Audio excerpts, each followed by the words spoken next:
आदित्यजी, आज 85 लाख लाडक्या बहिणींना अपात्र घोषित करण्यात आले. सरकार मला हे आम्ही पहिल्या दिवसापासून सांगत आलेलो आहोत की हे सरकार बोगस स्कीमचं सरकार आहे. एक तर पहिलं सांगितलं तर लाडक्या बहिणींचं जे काही मानधन आहे ते वाढवू, ते अजून वाढवलेलं नाही आणि दुसऱ्या बाजूला 85 लाख लाडक्या बहिणींना अपात्र ठरवलेलं आहे. पहिला प्रश्न हाच आहे की तुम्ही यांची मतं मिळवण्यासाठी ही स्कीम सुरू केली ती आता तुम्ही त्याच्यातून 85 लाख लोकांना अपात्र ठरवताय.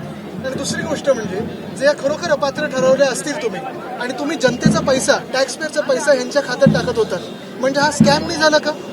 म्हणजे ज्यांनी हे पैसे टाकले त्यांच्या खात्यामध्ये ते घोटाळेबाज नाही झाले का? आणि दुसरं म्हणजे ज्यांनी तुमच्यावर विश्वास ठेवून या खात्यामध्ये जे पैसे आले असतील त्याच्यावर पुढे काही स्वप्न पाहिले असतील, त्यांच्या स्वप्नांचं काय मग? त्यांच्या 10 दिवसामध्ये कर्जमाफी करणाऱ्या शेतकऱ्यांना असं कृषी मंत्र्यांनी आज असं आम्ही किती दिवस ऐकतोय. पण हे सगळे जे विषय आहेत ते सरकार फक्त घोषणा करतं, पुढे काही करत नाहीये. आणि एका बाजूला ह्या सगळ्या घोषणा आणि दुसऱ्या बाजूला पेट्रोल, डिझेल, आता सीएनजीचे दाम वाढलेले आहेत, म्हणजे महागाई वाढवत जायची आणि दुसऱ्या बाजूला असे काही गोंधळ घालत जायचे. हेच सरकार आता बसलेलं डोक्यावर. पतंजलीवरती मोठी कारवाई करण्यात आली आहे एफडीआय कडून. ठीक आहे, पण ती कारवाई असेल तर योग्यच असेल.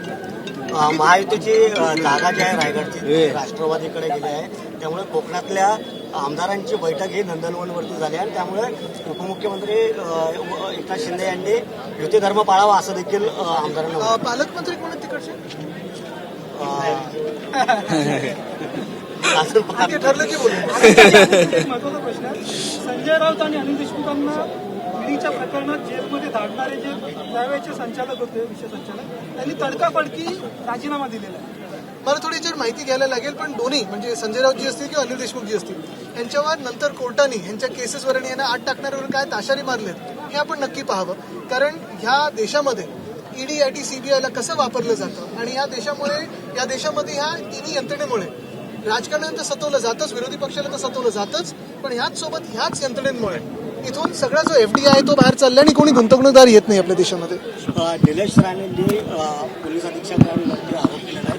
सिंधुदुर्ग आणि गोवा परिसरामध्ये बनावट दारूचं जे रॅकेट आहे ते मोठ्या प्रमाणात वाढत आहे. त्याच्यामुळे काही लोकांवर मी बोलत नाही.